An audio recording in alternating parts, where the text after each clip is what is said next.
Bhaktidhare YouTube ಚಾನೆಲ್ಗೆ ಸ್ವಾಗತ. ಶ್ರೀಮದಾಚಾರ್ಯರಿಗೆ ದೊಡ್ಡ ಬದಲಿಗೆ ಹೋದಾಗ ನರನಾರಾಯಣ ಆಶ್ರಮದಲ್ಲಿ ಹೇಳ್ತಾರೆ.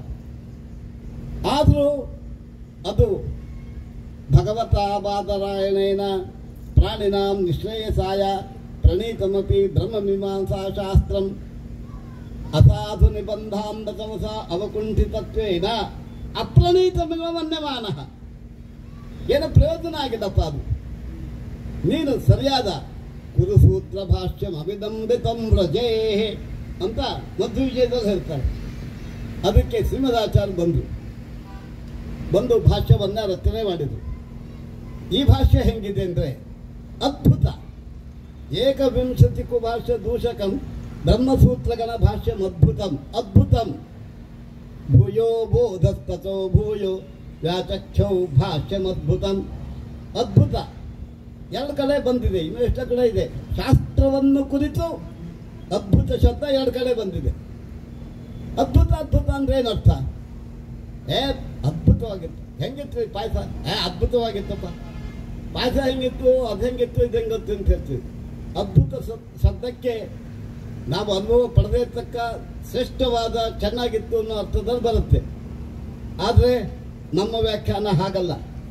ಅದ್ಭುತಂ ಅನ್ನೋಲ್ಲಿ ಅದ್ಭುತ ಅಂತಿದೆ. ವರ್ಣಾಗಮೋ ವರ್ಣ ವಿಪರ್ಯಶ್ಚ ದೋಷಾಪರು ವರ್ಣ ವಿಕಾರ ನಾಶೋ ಅಂಥೇಳಿ ನಿರುಕ್ತದಲ್ಲಿ ಹೇಳುತ್ತೆ. ಕೆಲವು ಕಡೆ ದೀರ್ಘ ಇದ್ದರೆ ಹ್ರಸ್ವ ಆಗುತ್ತೆ, ಹ್ರಸ್ವ ಇದ್ದದ್ದು ದೀರ್ಘ ಆಗುತ್ತೆ. ಹ್ರಸ್ವ ಇಟ್ಟಿರ್ತಾರೆ, ಅದನ್ನು ದೀರ್ಘ ಮಾಡ್ಕೋಬೇಕು. ದೀರ್ಘ ಇರುತ್ತೆ, ಅದನ್ನು ಹ್ರಸ್ವ ಮಾಡ್ಕೋಬೇಕು. ಇದು ನಾವು ನರಸಿಂಹಸ್ತುತಿ ವ್ಯಾಖ್ಯಾನ ಬರೆಯುವ ಕಾಲಕ್ಕೆ ವ್ಯಾಕರಣವನ್ನು ಇತರ ವಿಷಯಗಳನ್ನು ಇಟ್ಕೊಂಡು ಬಂದು ಅದರೊಳಗೆ ಒಂದು ಕಡೆ ತೋರಿಸಿದ್ದೀವಿ. ವಿಜೇಂದ್ರ ಸ್ವಾಮಿಯಿಂದ ರಚಿತವಾದ ನರಸಿಂಹಸ್ತುತಿ, ಅದಕ್ಕೆ 400 ವರ್ಷ ಆಯಿತು. ಯಾರು ಕೂಡ ವ್ಯಾಖ್ಯಾನ ಬರೆದಿದ್ದು ನಮ್ಮ ಕಣ್ಣಿಗೆ ಕಾಣಲಿಲ್ಲ. ಎಲ್ಲ ಕಡೆ ಹುಡುಕಿದ್ವಿ, ಸರಿಯಾಗಿ ಸಿಕ್ಕಲಿಲ್ಲ. ಆದ್ದರಿಂದ ನಮ್ಮದೊಂದು ಸ್ವಂತ ವ್ಯಾಖ್ಯಾನ ವಿಜ್ಞಾನ ನಿಧಿಗಳ ಸನ್ನಿಧಾನದಲ್ಲಿ ವಿಜ್ಞಾನ ನಿಧಿಗಳಿದ್ದಾಗ 2006ರಲ್ಲಿ 8-10 ತಿಂಗಳು ಕುಟ್ಕೊಂಡು ಒಂದು ಗ್ರಂಥ ರಚನೆ ಮಾಡಿ ಅದನ್ನು ಶ್ರೀ ರಾಘವೇಂದ್ರ ಸ್ವಾಮಿ ಮಠದ ಶ್ರೀಪಾದಂಗಳವರಿಗೆ, ಸುಷಮೀಂದ್ರರಿಗೆ ಅವರಿಗೆಲ್ಲ ತೋರಿಸಿದಾಗ ಇದು ವಿಜೇಂದ್ರ ತೀರ್ಥರಿಂದ ರಚಿತವಾದದ್ದು, ಅದಕ್ಕೆ ವ್ಯಾಖ್ಯಾನ ಬರೆದರೆ ನಮ್ಮ ಮಠದಿಂದ ಪ್ರಿಂಟ್ ಆಗಲಿ ಅಂತ ಅದನ್ನು ಮಾಡಿಸಿದ್ದಾರೆ. ಇರಲಿ ಅಂಥದ್ದು. ಅದರೊಳಗೆ ಅದ್ಭುತಂ ಅಂತ ನಾವೀಗೇನು ಹೇಳಕ್ಕೆ ಹೊರಟಿದ್ದೀವಿ, ಭೂತ. ಅದು ಭೂತ ಅನ್ನೋದು ಭೂತ ಆಗಬೇಕು, ಭೂತ ಅಂತ ಮಾಡ್ಕೋಬೇಕು. ವರ್ಣಾಗಮ ವರ್ಣ ವಿಪರ್ಯಶ್ಚ ಅಂತನೋ ನಿರುಕ್ತದಿಂದ ಭೂತ ಆಗುತ್ತೆ. ಭೂತ ಅಂದರೆ ಭೂತಕಾಲೀನ ಶ್ರೀಮದಾಚಾರ ಅವತಾರ ಮಾಡೋದಕ್ಕಿಂತ ಮೊದಲೇ ಏನು 21 ಭಾಷೆಗಳಿದ್ದವೋ ಅವುಗಳನ್ನೆಲ್ಲ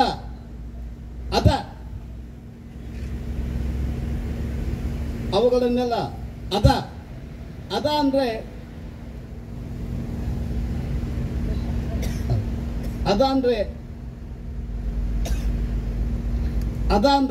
ಅಧಭಕ್ಷಣೆ ಅಂತಕ್ಕಂಥ ಧಾತುವಿನಿಂದ ಆ 21 ಭಾಷ್ಯವನ್ನು ನುಂಗಿ ಹಾಕ್ತಕ್ಕಂಥದ್ದು ಭಾಷ್ಯ ಶ್ರೀಮದಾಚಾರ್ಯ 22ನೇ ಭಾಷ್ಯ. ಅದಕ್ಕೆ ಅದ್ಭುತ ಅಂತ ಕರೆಯೋದು. ಇಂತಹ ಅದ್ಭುತವಾದ ಗ್ರಂಥವನ್ನು ಭಾಷ್ಯವನ್ನು ಬರೆದಿದ್ದಾರೆ. ಇಲ್ಲಿ ಭಾಷ್ಯದಲ್ಲಿ ಅದನ್ನು ಹೊಗಳ್ತಕ್ಕಂಥ ಸತ್ಯತೀರ್ಥಗಳು ಒಂದು ಅಕ್ಷರ ಬರೆದಿದ್ದಕ್ಕೆ ಸಂತೋಷವಾಗಿ ಬರೆದಿದ್ದಾರೆ ಅಂತ. ಇನ್ನೊಂದು, ರಾಯರು ಎಷ್ಟು ಬುದ್ಧಿವಂತರು. ರಾಯರ ಪ್ರತಿಭಾ, ಶ್ರೀಪಾದರಾಜರು ವ್ಯಾಸರಾಜರು, ಶ್ರೀಪಾದರಾಜರಿಂದ ವ್ಯಾಸರಾಜರು, ವ್ಯಾಸರಾಜರೇ ರಾಯರು. ಆದ್ದರಿಂದ ಇಂತಹ ವಿಚಾರಗಳನ್ನೆಲ್ಲ ಇಟ್ಕೊಂಡ್ರೆ ನಮ್ಮ ಮತದಲ್ಲಿ ಒಬ್ಬರಿಗಿಂತ ಒಬ್ಬರು ದ್ವೈತ ಸಿದ್ಧಾಂತವೊಂದನ್ನು ಬಿಟ್ಟು ಇತರ ಸಿದ್ಧಾಂತಗಳನ್ನು ನುಂಗಿ ಹಾಕ್ತಕ್ಕಂಥ ದೊಡ್ಡ ಮಹಾ ತಿಮಿಂಗಲಗಳೇ ಬಂದಿದೆ ಹೊರತು ಸಾಮಾನ್ಯವಾದ ಯಾರು ಸ್ವಾಮಿಗಳು ಬಂದವರಲ್ಲ. ಅಂಥದ್ದೊಳಗೆ ರಾಘವೇಂದ್ರ ಸ್ವಾಮಿಗಳು ಒಂದು ವಿಶೇಷ ಬರೆದಿದ್ದಾರೆ. ಏನದು? ವಿಷಯವನ್ನು 1 ನಿಮಿಷ ವಿವರಣೆ ಮಾಡಿ ನಮ್ಮ ವಿಷಯವನ್ನು ಮುಗಿಸ್ತೀವಿ. ಶ್ರೇಯಪತ್ಯೆ ನಿತ್ಯ ಅಗಣಿತ ಗುಣಮಾಣಿಕ್ಯ ವಿಶದ ಪ್ರಭಾ ಜಾಲೋಲ್ಲಾಸೋಪಹತ ಸಕಲಾವದ್ಯ ಸಮಸೆ ಜಗಜ್ಜನ್ಮ ಸ್ಥೇಮ ಪ್ರಳಯ ರಚನಾಶೀಲ ವಪುಷೆ ನಮೋ ಅಶೇಷಾನ್ನಾಯ ಸ್ಮೃತಿ ಹೃದಯ ದೀಪ್ತಾಯ ಹರಯೇ. ಇದರ ಮೇಲೆ ತಾರ್ಕಿಕರು ನಿಮ್ಮ ಜಯತೀರ್ಥರು ಏನು ಬರೆದಿದ್ದಾರೆ, ಮಂಗಳಾಚರಣೆ ಶ್ಲೋಕ ಅನುವ್ಯಾಖ್ಯಾನಕ್ಕೆ ವ್ಯಾಖ್ಯಾನ ಮಾಡ್ತೀನಿ ಅಂತ, ಅದು ಒಂದು ದೋಷದಿಂದ ಕೂಡ್ಕೊಂಡಿದೆ. ಏನು ದೋಷ? ಕಾವ್ಯ ದೋಷ. ಏನು ಕಾವ್ಯ? ಸಮಾಪ್ತ ಪುನರಾತ್ತತ್ವ ಅಂತಕ್ಕಂಥ ಒಂದು ದೋಷ. ಸಮಾಪ್ತ ಪುನರಾತ್ತತ್ವ ದೋಷ ತಾರ್ಕಿಕರ ಪ್ರಕಾರ ಎಲ್ಲಿ ಬರುತ್ತೆ ಅಂದರೆ, ಒಂದು ಶ್ಲೋಕದಲ್ಲಿ ಹೇಳೋ ಕಾಲಕ್ಕೆ ಕ್ರಿಯಾಪದವನ್ನು ಒಂದ್ಸತಿ ಅನ್ವಯ ಮಾಡಿದ ಮೇಲೆ ಮತ್ತೆ ಕ್ರಿಯಾಪದಕ್ಕೆ ಬೇರೆ ವಿಶೇಷಣಗಳನ್ನು ನೀವು ತಗೊಂಡಾಗ ಸಮಾಪ್ತ ಪುನರಾತ್ತತ್ವ ಬರುತ್ತೆ. ಇದು ನೀತವಾಗಿರ್ತಕ್ಕಂಥದ್ದು. ಆದ್ದರಿಂದ ಒಂದು ನಿಯಮ ಇದೆ. ಆ ನಿಯಮದ ಅನುಸಾರವಾಗಿ ಸಮಾಪ್ತ ಪುನರಾತ್ತತ್ವ ನಾಮ ಅಂತ ಕೇಳಿದರೆ ಆಕಾಂಕ್ಷಾರಹಿತವಾಗಿ ಪೂರ್ಣ ಆದಾಗ ವಿಶೇಷವಾಚಕ ಪದಸ್ಯ ವಿಶೇಷಣಾಂತರ ಅನ್ವಯಾರ್ಥಂ ಪುನಃ ಅನುಸಂಧಾನ ಸಮಾಪ್ತ ಪುನರಾತ್ತತ್ವ ದೋಷ ಅಂತ ಅದು ಎಲ್ಲಿ ಕಂಡಿದೆ? ಚೂಡಾಮಣಿ ಕೃತವಿದು ವದೀಕೃತ ವಾಸುಕಿ ಭವೋ ಭವತು ಭವ್ಯಾಯ ಲೀಲಾ ತಾಂಡವ ಪಂಡಿತ ಅಂತ ತರ್ಕಶಾಸ್ತ್ರದ ಒಂದು ಶ್ಲೋಕದಲ್ಲಿ ಮುಕ್ತಾವಳಿ ದಿನಕರಿ ಬರೆಯೋ ಕಾಲಕ್ಕೆ ಹೇಳಿ, ಅಲ್ಲಿ ಚೂಡಾಮಣಿ ಕೃತವಿದು ವದೀಕೃತ ವಾಸುಕಿ ಭವ ಭವ್ಯಾಯ ಭವತು ಅಲ್ಲಿ ಮುಗಿತು. ಅದ್ರ ಮುಂದೆ ಲೀಲಾ ತಾಂಡವ ಪಂಡಿತ ಅಂತ ಹಾಕಿದ್ದಾರೆ. ಅದನ್ನ ಯಾಕೆ ಹಾಕ್ಕೊಂಡ್ರು? ಲೀಲಾ ತಾಂಡವ ಪಂಡಿತ ಅಂತ ಯಾಕೆ ಹಾಕ್ಕೊಂಡ್ರು? ಭವೋ ಭವತು ಭವ್ಯಾಯ ಭವತ್ತು ಅಂತ ಕ್ರಿಯಾಪದ ಹೇಳಿದ ಮೇಲೆ ಅದು ಕೆಲಸ ಮುಗಿತು. ನೀವ್ಯಾಕೆ ತಗೊಂಡ್ರಿ? ಅದಕ್ಕೆ ಸಮಾಪ್ತ ಪುನರಾತ್ತತ್ವ ದೋಷ ಬರುತ್ತದೆ. ಕ್ರಿಯಾ ಅನ್ವೇನ ಶಾಂತಾಕಾಂಕ್ಷಸ್ಯ ವಿಶೇಷವಾಚಕ ಪದಸ್ಯ ವಿಶೇಷಣಾಂತರ ಅನ್ವಯಾರ್ಥಂ ಪುನಃ ಅನುಸಂಧಾನ ಸಮಾಪ್ತ ಪುನರಾತ್ತತ್ವ ನಾಮ ದೋಷ. ಅದಕ್ಕೆ ಆ ತಾರ್ಕಿಕ ಬರೆದವರು ಏನು ಮಾಡಿದ, ಅವನು ಹುಷಾರಾಗ್ಬಿಟ್ಟ. ಸಮಾಪ್ತ ಪುನರಾತ್ತತ್ವ ದೋಷ ಹೇಳ್ತಾರೆ ಅಂಥೇಳಿ ಅವರೇ ಮಾಡ್ದಂತೆ. ಲೀಲಾ ತಾಂಡವ ಪಂಡಿತ ಇತಿ ವಿಶೇಷಣ ಇದಂಚ ವಿಶೇಷ್ಯಂ ಅಂತ ಬರ್ಬಿಟ್ಟ. ಅಥವಾ ನ ದೋಷ. ಲೀಲಾ ತಾಂಡವ ಪಂಡಿತ ಅಂತ ಕೊನೆಗೇನಿದೆ ಅದೇ ವಿಶೇಷ.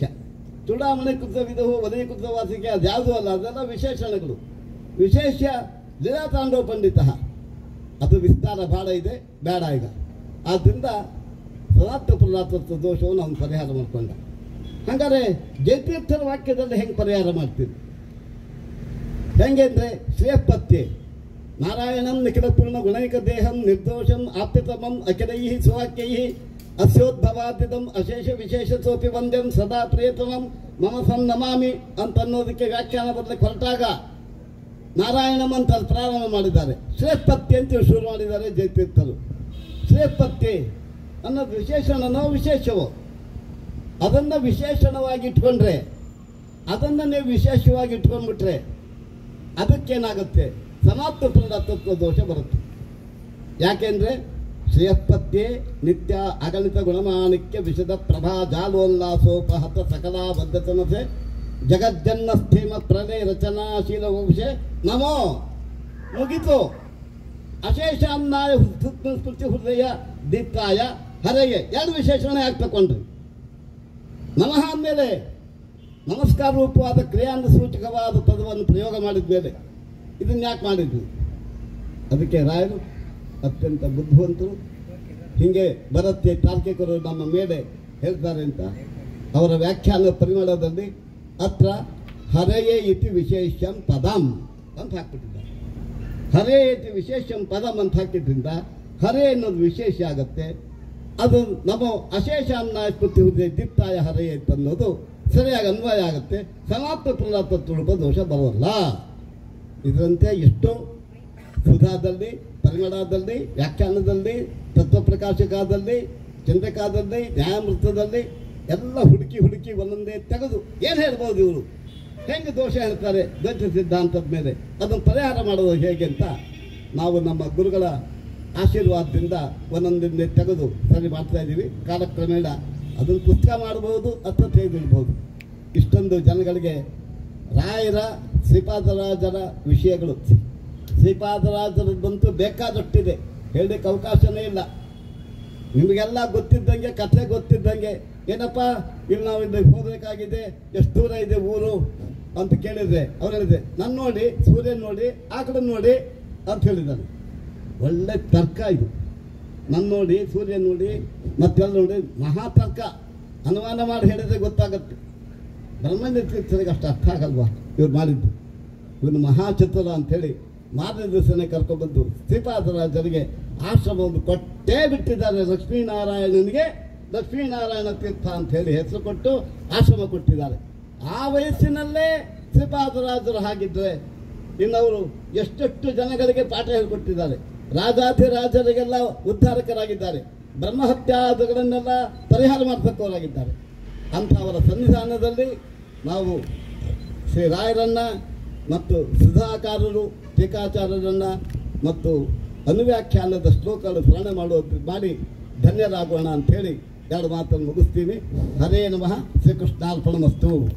ಪರಮ ಪೂಜ್ಯ ಶ್ರೀಪಾದಂಗಳವರು ಬಹಳ ಸುಂದರವಾಗಿ ಆಚಾರ್ಯರ ಭಾಷ್ಯದ ಮಹಿಮೆ ಏನು ಅನ್ನೋದರ ಜೊತೆಗೆ ನ್ಯಾಯಸುಧೆಯ ಒಂದು ಸ್ವಾರಸ್ಯವನ್ನು ಕೂಡ ನಮಗೆ ತಿಳಿಸಿಕೊಟ್ಟಿದ್ದಾರೆ. ಕೃಷ್ಣನ ಪರಮಾತ್ಮ ಅವತಾರ ಮಾಡುವಾಗ ಭಾಗವತ ಅದ್ಭುತಂ ಅಂತ ಶಬ್ದ ಪ್ರಯೋಗ ಮಾಡುತ್ತೆ, ತಮದ್ಭುತಂ ಅಂತ. ಅದೇ ಕೃಷ್ಣ ನರಸಿಂಹನಾಗಿ ಬಂದಾಗ ಅತ್ಯದ್ಭುತ ರೂಪಮುದ್ವಹನ್ ಅಂತ ಹೇಳಿದ್ದಾರೆ. ಅದು ಬಿಟ್ಟರೆ ಆಚಾರ್ಯರ ಭಾಷ್ಯಕ್ಕೆ ಅದ್ಭುತ ಅನ್ನುವ ಶಬ್ದವನ್ನು ಬಳಸಿರೋದು ಅಂತ ಭಾಷ್ಯಮದ್ಭುತಂ ಅಂತ ಉದಾಹರಿಸಿ ಅದ್ಭುತ ಶಬ್ದಕ್ಕೆ ಸುಂದರವಾದ ವ್ಯಾಖ್ಯಾನವನ್ನು ಮಾಡಿಕೊಟ್ಟಿದ್ದಾರೆ. ಪೂಜ್ಯ ಶ್ರೀಪಾದರಿಗೆ ಭಕ್ತಿಪೂರ್ವಕವಾದ ಪ್ರಣಾಮಗಳೊಂದಿಗೆ ಅಭಿವಂದನೆಗಳನ್ನು ಸಮರ್ಪಣೆ ಮಾಡಿ ಪೂಜ್ಯ ಮಾಧವ ತೀರ್ಥ ಸಂಸ್ಥಾನದ ಹಿರಿಯ ಶ್ರೀಪಾದಗಳವರು ಅನುಗ್ರಹ ಸಂದೇಶವನ್ನು ನೀಡಬೇಕು ಅಂತ ಅವರಲ್ಲಿ ಪ್ರಾರ್ಥನೆ ಮಾಡಿ.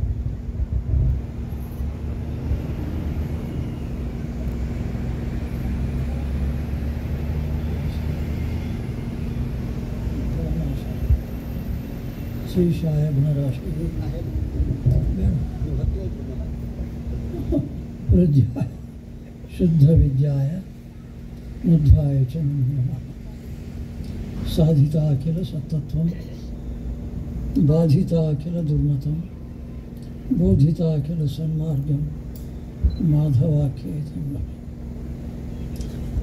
ಕಾಲೇ ಫಲತಿ ಸುರದ್ರುಃ ಚಿಂತಾಮಣಿರಪಿ ಯಾಚನೆ ದಾತ ವರ್ಷತಿ ಸಕಲಮಭೀಷ್ಟಂ ದರ್ಶನಮಾತ್ರಾತ್ ಶ್ರೀಪಾದರಾಯ.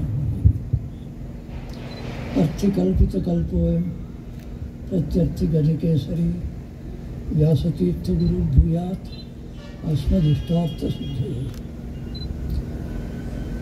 ಮೂಕೋಪಿ ಯತ್ಪ್ರಸಾದೇನ ಮುಕುಂದಶಯನಾಯತೆ ರಾಜರಾಜಾಯತೆ ರಿಕ್ತೋ ರಾಘವೇಂದ್ರ.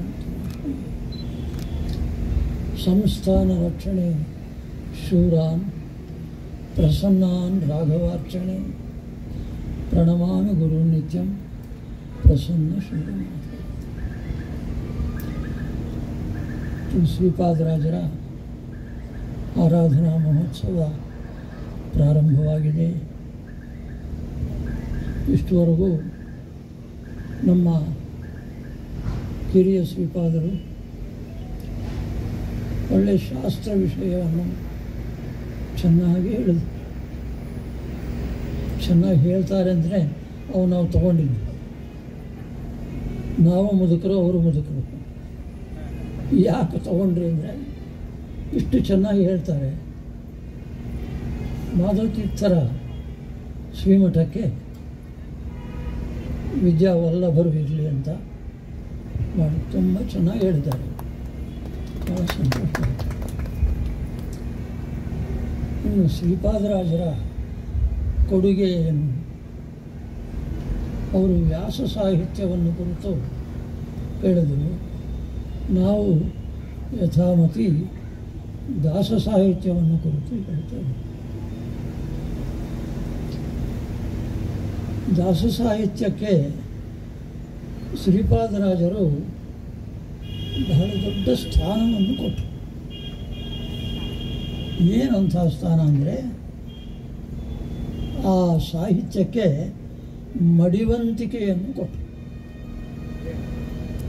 ಪೂರ್ವದಲ್ಲಿ ಕನ್ನಡ ಪದಪದ್ಯಗಳಿಗೆ ಮೈಲಿಗೆ ಅಂತ ಶಿಷ್ಟರು ಅದನ್ನು ಮಡಿಯಿಂದ ಹೇಳ್ತಾ ಇದ್ದಿಲ್ಲ.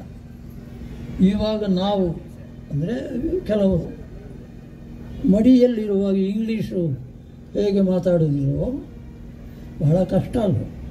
ಇಂಗ್ಲೀಷ್ ಮಾತಾಡಿದಾಗೆ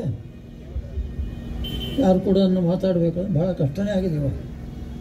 ಆದರೆ ಮಡಿಯಿಂದ ನಾವು ಮಾತಾಡೋದಿಲ್ಲ. ಕಾರಣ ಏನು ಅಂದರೆ ಅದು ಮೈಲಿಗೆ ಭಾಷೆ ಅಂತ. ಆ ಕಾಲದಲ್ಲಿ ಶ್ರೀಪಾದರಾಜರ ಕಾಲದಲ್ಲಿ ಪ್ರಾಕೃತ ಭಾಷೆ ಕನ್ನಡ ಮೈಲಿಗೆ. ಅದಕ್ಕೆ ಮಡಿವಂತಿಕೆಯನ್ನು ಕೊಟ್ಟವರು ನಮ್ಮ ಶ್ರೀಪಾದರಾಜ. ಶ್ರೀಪಾದರಾಜರ ಶಿಷ್ಯರಾದಂತಹ ವ್ಯಾಸತೀರ್ಥರು ಪೂರ್ತಿಯಾಗಿ ಮಡಿ ಹಿಡಿಸಿದರು. ಈ ದಾಸ ಸಾಹಿತ್ಯಕ್ಕೆ ಇದು ಜಗನ್ನಾಥದಾಸರ ಒಂದು ಪದ್ಯದಲ್ಲಿ ನಿಮಗೆ ಗೊತ್ತಾಗತ್ತೆ. ಪರಮ ಭಗವದ್ಭಕ್ತರು ಇದನ್ನು ಆದರದಿ ಕೇಳುವುದು ಅಂತ ಒಂದು ಕಡೆಗೆ ಬರುತ್ತೆ ಮಾತು. ಅಂದರೆ ಏನು, ಇಷ್ಟವರೆಗೂ ಈ ಕನ್ನಡ ಭಾಷೆಯಲ್ಲಿ ರಚನೆ ಮಾಡಿದಂತಹ ಪದ ಪದ್ಯಗಳಿಗೆ ಗೌರವ ನೀವು ಕೊಡ್ತಾ ಇಲ್ಲ, ಕೊಡ್ರಿ ಅಂತ ಒಳಗೆ ಸೂಚನೆ ಇದೆ. ಅದು ವ್ಯಾಸರಾಜರು ಪೂರ್ತಿಯಾಗಿ ಕನ್ನಡ ಪದ ಪದ್ಯಗಳನ್ನು ಬರೆಯುವುದರಿಂದ ಅದಕ್ಕೊಂದು ಸ್ಥಾನಮಾನಗಳು ಸಿಕ್ಕಿತು. ನಾವು ಯಾರೋ ಬರೆದ್ರೆ ಅದಕ್ಕೆ ಮರ್ಯಾದೆ ಇಲ್ಲ. ಯಾರು ಬರೀಬೇಕು ಅಂತಂದರೆ ನ್ಯಾಯಾಮೃತ, ತರ್ಕತಾಂಡವ, ತಾತ್ಪರ್ಯ ಚಂದ್ರಿಕಾ ಇಂತಹ ಪ್ರೌಢ ಸಂಸ್ಕೃತ ಗ್ರಂಥಗಳನ್ನು ರಚನೆ ಮಾಡಿದವರು ಕನ್ನಡದಲ್ಲಿಯೂ ಕೃತಿಗಳನ್ನು ಮಾಡಿಬಿಟ್ರೆ ಅದಕ್ಕೆ ಒಂದು ಗೌರವ ಸ್ಥಾನ ಸಿಗತ್ತೆ. ಆ ಗೌರವ ಸ್ಥಾನವನ್ನು ತಂದುಕೊಟ್ಟವರು ಮೊದಲು ನಮ್ಮ ಶ್ರೀಪಾದರಾಜರು. ವ್ಯಾಸರಾಜರು ಅದನ್ನು ತುಂಬ ಉದ್ಧೃತವಾಗಿ ಮಾಡಿ, ಅನಂತರದಲ್ಲಿ ವ್ಯಾಸರಾಜರ ಶಿಷ್ಯರಾದಂತಹ ಗೃಹಸ್ಥ ಹರಿದಾಸರು, ಪುರಂದರದಾಸರು ಇತ್ಯಾದಿಗಳನ್ನು ತುಂಬ ವಿಕಾಸಗೊಳಿಸಿದರು. ಇನ್ನೊಂದು, ನಮ್ಮ ಶ್ರೀಪಾದರಾಜರು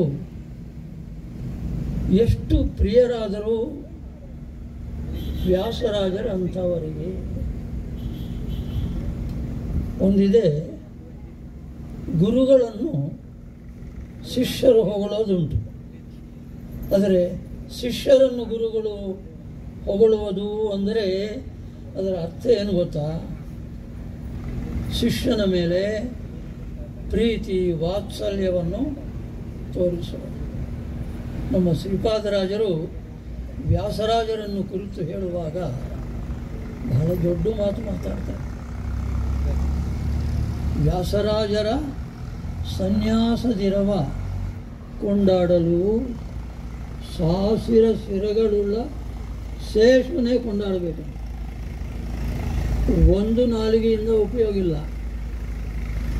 ಈ ಹಾವಿಗೆ 2 ನಾಲಿಗೆ, ಸಾಸಿರ ಸಿರಗಳಲ್ಲಿ 2 ಸಾಸಿರ ನಾಲಿಗೆ.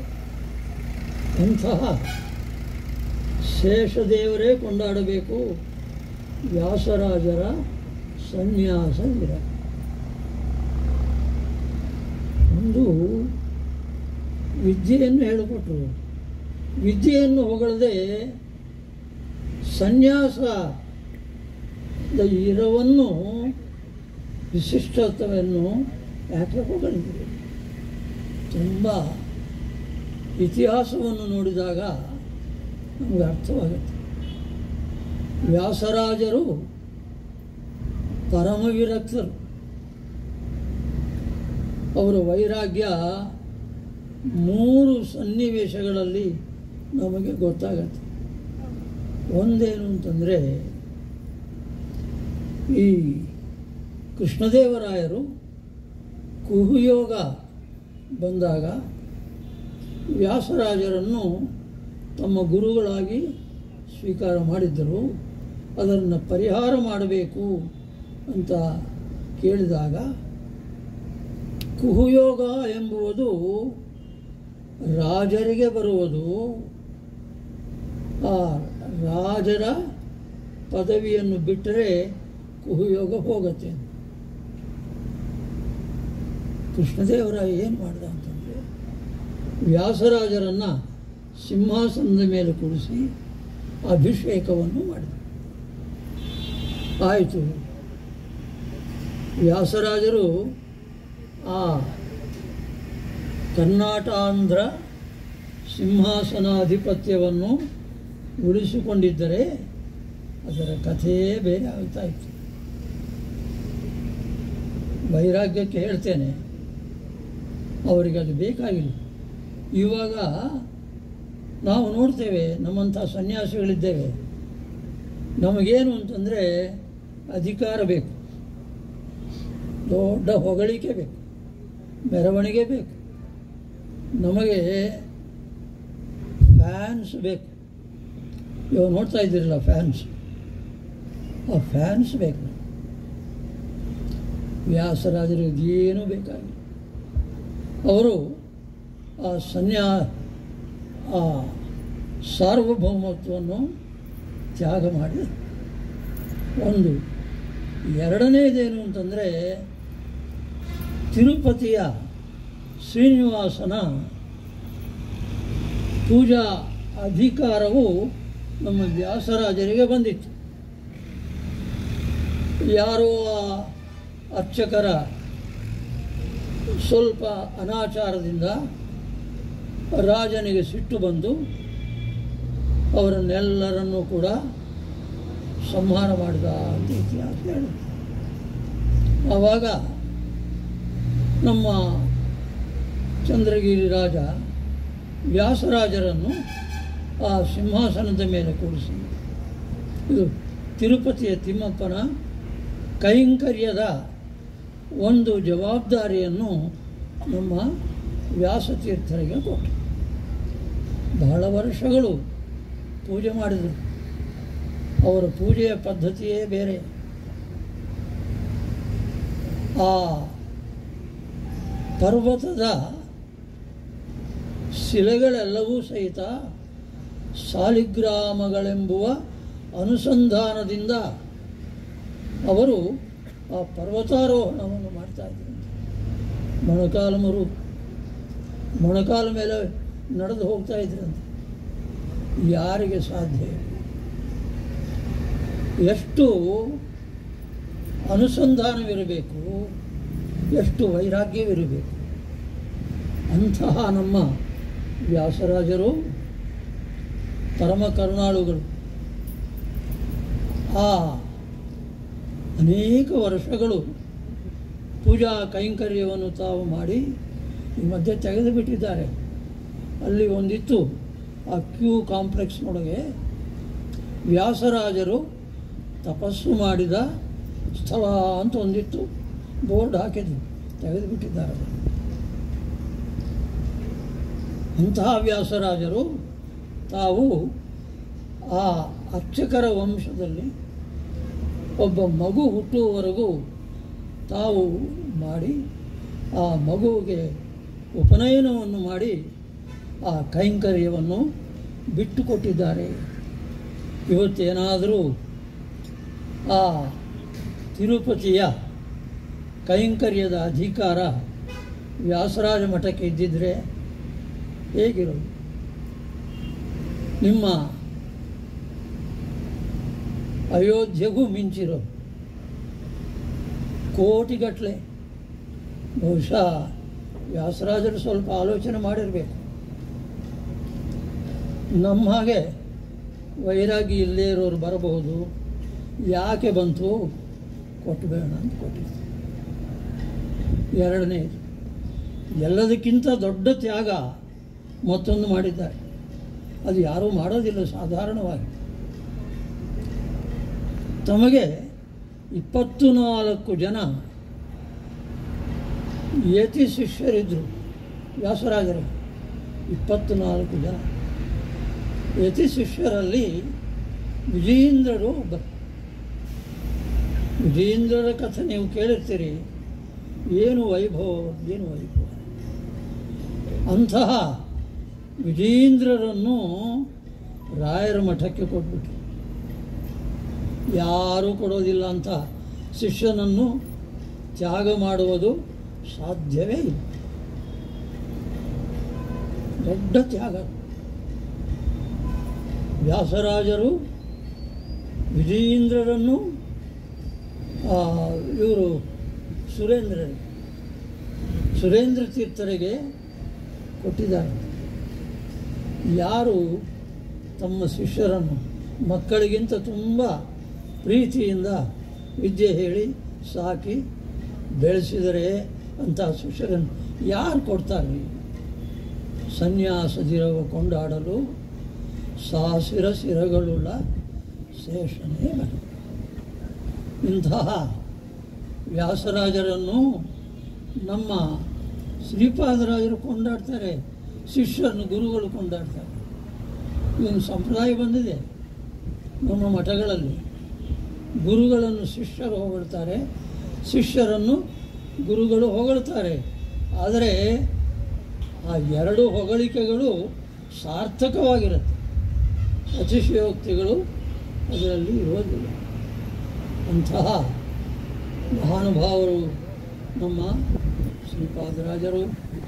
ಕಾಲೇ ಫಲತಿ ಸುರದ್ರು ಅವರ ಒಂದು ಶ್ಲೋಕ ಇದೆ. ದೇವತಾ ವೃಕ್ಷ, ಸ್ವರ್ಗದಲ್ಲಿರ್ತಕ್ಕಂಥ ಕಲ್ಪವೃಕ್ಷ, ವೃಕ್ಷವಾದ ಕಾರಣ ಕಾಲದಲ್ಲಿ ಫಲವನ್ನು ಕೊಡುತ್ತೆ. ಮಾವಿನ ಹಣ್ಣು ಯಾವಾಗ ಬರುತ್ತೆ? ಚೈತ್ರ ವೈಶಾಖ ಮಾಸಗಳಲ್ಲಿ ಬರುತ್ತೆ. ನಿಮಗೆ ಮಿಕ್ಕ ಕಾಲದಲ್ಲಿ ಬರೋದಿಲ್ಲ. ಕಾಲೇ ಫಲತಿ ಸುರದ್ರು ಚಿಂತಾಮಣಿರಪಿ ಯಾಚನೆ ದಾತ. ಚಿಂತಾಮಣಿ ಇದಲ್ಲ, ಯಾರನ್ನ ಹೋಗಿ ಕೇಳಿದರೂ ಕೊಡುತ್ತಷ್ಟೇ, ಸುಮ್ಮನೆ ಕೊಡೋದಿಲ್ಲ. ಚಿಂತಾಮಣಿರಪಿ ಯಾಚನೆ ದಾತ. ಹಾಗಿರುವಾಗ ಎರಡಕ್ಕಿಂತ ನಮ್ಮ ಶ್ರೀಪಾದರಾಜರು ಬಹಳ ವದಾನ್ಯರು. ಏನು ಅಂತಂದರೆ ವರ್ಷತಿ ಸಕಲಮಭೀಷ್ಟಂ ದರ್ಶನ ಮಾತ್ರ. ಶ್ರೀಪಾದರಾಜರನ್ನು ದರ್ಶನ ಮಾಡಿದರೆ ಸಾಕು, ಮಳೆ ಸುರಿಸ್ತಾರೆ ಇಷ್ಟಾರ್ಥಗಳ. ಇಂತಹ ಮಹಾನುಭಾವರ ಆರಾಧನೆ. ನಮ್ಮ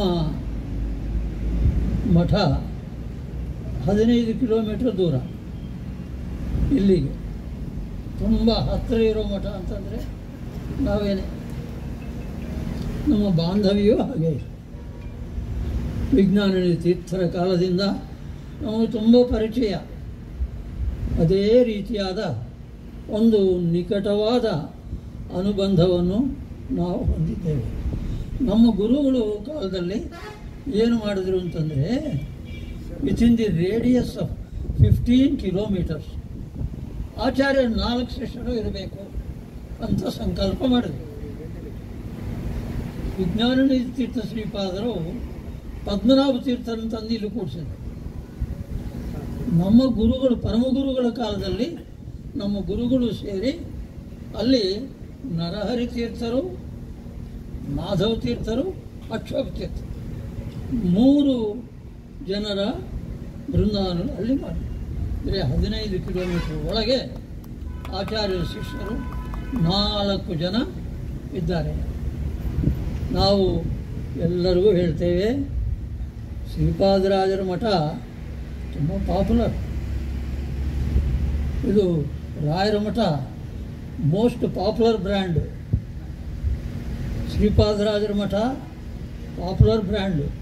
ಮಾಧವತೀರ್ಥರ ಮಠ ಇನ್ನೂ ಪಾಪ್ಯುಲರ್ ಬ್ರ್ಯಾಂಡ್ ಆಗಿಲ್ಲ. ಬ್ರ್ಯಾಂಡ್ ಇದೆ, ಪಾಪ್ಯುಲಾರಿಟಿ ಬರ್ತಾ ಇದೆ. ಅದಕ್ಕೆ ನಿಮ್ಮನ್ನೆಲ್ಲರನ್ನೂ ನಾವು ಆಹ್ವಾನ ಮಾಡ್ತೇವೆ. ಪದೇ ಪದೇ ನಮ್ಮ ಮಾಧವ ತೀರ್ಥ ಶ್ರೀಮಠಕ್ಕೆ ಎಲ್ಲರೂ ಬನ್ನಿ. ಅಲ್ಲಿ ನರಹರಿ ತೀರ್ಥರನ್ನು ನೋಡ್ತೀರಾ, ಮಾಧವ ತೀರ್ಥರನ್ನು ನೋಡ್ತೀರಾ, ಅಕ್ಷೋಭ ತೀರ್ಥರನ್ನು ನೋಡ್ತೀರಾ. ಇವೆಲ್ಲರಿಗಿಂತ ಮಿಂಚಿ ವ್ಯಾಸರಾಜ ಪ್ರತಿಷ್ಠಿತ ಪ್ರಾಣದೇವರನ್ನು ನೋಡ್ತೀರ. ಕ್ಷೀರ ನದಿ ತೀರವಾಸ ಅಂತ ದಾಸ ಸಾಹಿತ್ಯದಲ್ಲಿ ಪಾಲಾರ್ ನದಿ ತೀರದಲ್ಲಿ ಎರಡನೆಯ ಪ್ರಾಣದೇವರು ನಮ್ಮ ವ್ಯಾಸರಾಜ ಪ್ರತಿಷ್ಠೆ ಮಾಡಿದರು. ಇಷ್ಟು ಇದೆ. ಎಲ್ಲದಕ್ಕೂ ಮಿಂಚಿ ನಮ್ಮ ರಾಮದೇವರಿದ್ದಾರೆ. ನಮ್ಮ ರಾಮದೇವರು ಅಂತಂದರೆ ವೀರರಾಮ ತವ ಪ್ರತಿಮೆ ಜಡವೋ ಚೇತನವೋ, ಆ ಒಂದು ಕೃತಿ ಅದರ ಮೇಲೆ ಅನುಭವದಿಂದ ಮಾಡಿದ್ದೇವೆ. ಜಡವೋ ಚೇತನ ಎಷ್ಟು ಚೆನ್ನಾಗಿರುತ್ತೆ. ನೀವು ಹತ್ತಿರದಿಂದ ನೋಡಬೇಕು. ಇವತ್ತು ನೋಡಿದರೆ ಮುಖ ತುಂಬ ಗಂಭೀರವಾಗಿದೆ, ಇನ್ನೊಂದು ದಿನ ನೋಡಿದರೆ ಯಾಕೋ ಹುಚ್ಚುಚ್ಚಾಗಿದ್ದಿ ಅಂತ ನಮ್ಮನ್ನು ನಗ್ತಾ ಇರ್ತಾರೆ. ಬಹಳ ಚೈತನ್ಯ ಮೂರ್ತಿ ನಮ್ಮ ವೀರರಾಮದೇವರು. ಅವರನ್ನು ಬಂದು ಹತ್ತಿರದಿಂದ ನೋಡಿ ಪ್ರಾಣದೇವರ ಸೇವೆ ಮಾಡಿ ಆಚಾರ್ಯ ಶಿಷ್ಯರಲ್ಲಿ 3 ಜನರ ದರ್ಶನ ಮಾಡಿಕೊಂಡು ದೇವರು ನಮಗೆ ಕೊಟ್ಟಿದ್ದು ತೀರ್ಥ ಪ್ರಸಾದವನ್ನು ಎಲ್ಲರೂ ತೆಗೆದುಕೊಂಡು ಹೋಗಬೇಕು ಅಂತ ನಾವು ಎಲ್ಲರಿಗೂ ಆಹ್ವಾನವನ್ನು ಕೊಡ್ತಾ ಇದ್ದೇವೆ. ನಾರಾಯಣ. ಮಕ್ಕಳು ಹುಟ್ಟಿದರೆ ಕಣ್ಣು ಕೈಕಾಲು ಹೆಚ್ಚು ಕಮ್ಮಿ ಆದರೂ ಕೂಡ ನಾವು ಇನ್ನೊಬ್ಬರಿಗೆ ಕೊಡಲ್ಲ.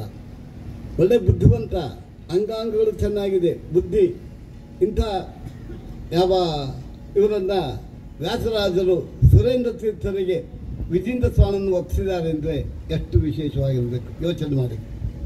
ಪೂಜ್ಯ ಶ್ರೀಪಾದಂಗಳವರು ವ್ಯಾಸರಾಜರ ತ್ಯಾಗದ ಬಗ್ಗೆ ಬಹಳ ರೋಚಕವಾದ ಮಾತುಗಳನ್ನು ನಮಗೆ ತಿಳಿಸಿಕೊಟ್ಟಿದ್ದಾರೆ.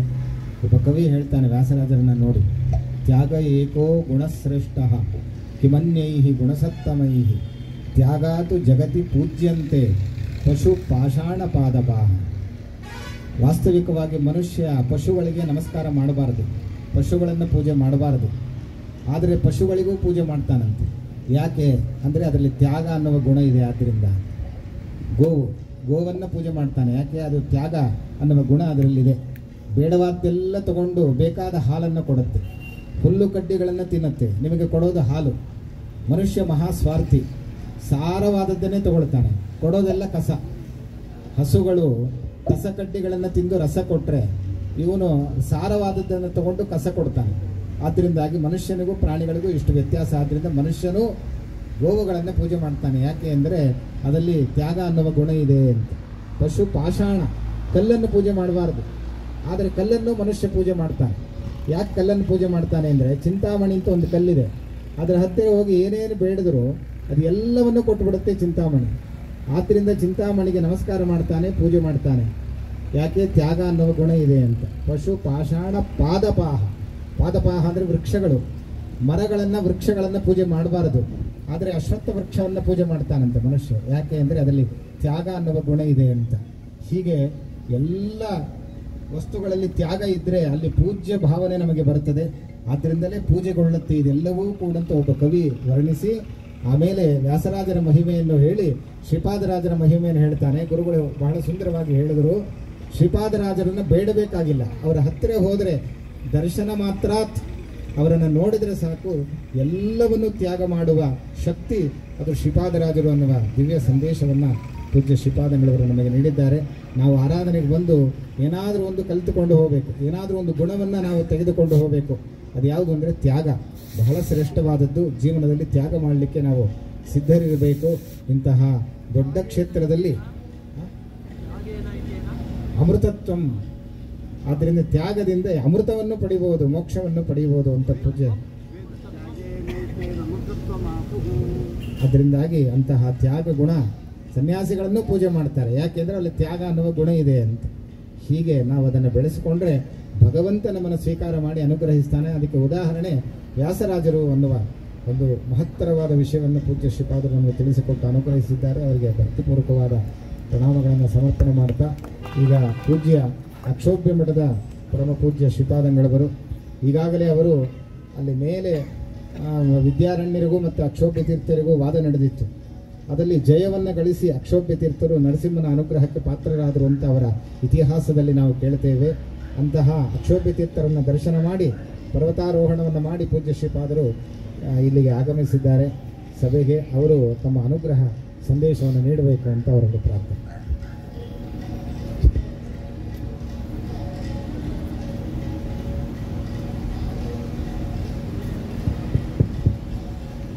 ಶ್ರೀ ಗುರುಭ್ಯೋ ನಮಃ.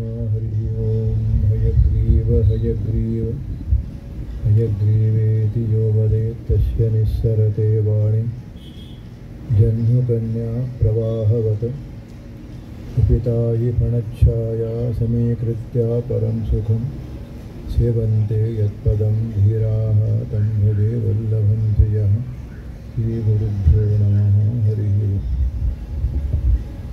ತಿತಿಕ್ಷವಃ ಕಾರುಣಿಕಃ ಸುಹೃದಃ ಸರ್ವದೇಹಿನಃ ಅಜಶತ್ರವಶಾಂತಃ ಸಾಧವ ಸಾಧುಭೂಷಣ ಅಂತ ಭಾಗವತದಲ್ಲಿ ಕಪಿಲನಾಮಕ ಪರಮಾತ್ಮನ ಈ ಒಂದು ವಾಕ್ಯ. ಕಪಿಲನಾಮಕ ಪರಮಾತ್ಮ ನನ್ನ ತಾಯಿಯಾದ ದೇವಹೂತಿಗೆಯನ್ನು ಕುರಿತು ಉಪದೇಶವನ್ನು ಮಾಡುತ್ತಾ ಹೇಳುವಂತಹ ಈ ಒಂದು ಮಾತು. ಈ ಮಾತು ಯಾಕೆ ಬಂತು ಅಂತಂದರೆ, ದೇವಹೂತಿ ತನ್ನ ಪತಿ ತಪಸ್ಸಿಗೆ ಹೋದ ಮೇಲೆ ಮನೆಯಲ್ಲಿ ತಾಯಿ ಮಗ ಇಬ್ಬರೇ, ಕಪಿಲನಾಮ ಭಗವಂತ ಮತ್ತು ದೇವಹೂತಿ ಕರೆದವರು ತಪಸ್ಸಿಗೆ ಹೋಗಿಬಿಟ್ಟಿತು. ಆಗ ದೇವಹೂತಿ ಬಂದು ಭಗವಂತನನ್ನು ಪ್ರಾರ್ಥನೆ ಮಾಡ್ತಾಳೆ.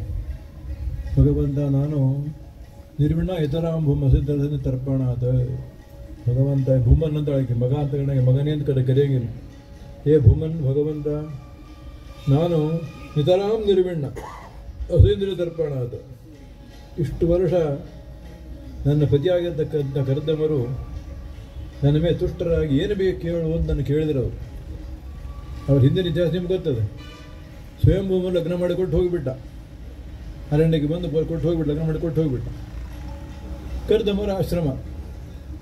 ಈಗ ದೇವಹೂತಿ ರಾಜಕುಮಾರಿ, ಎಲ್ಲ ಮನೆ ಅರಮನೆಯೊಳಗೆಲ್ಲ ಏನೋ ಸೌಕರ್ಯ ಇತ್ತು, ಸುಖಪಟ್ಟಂಥವಳು.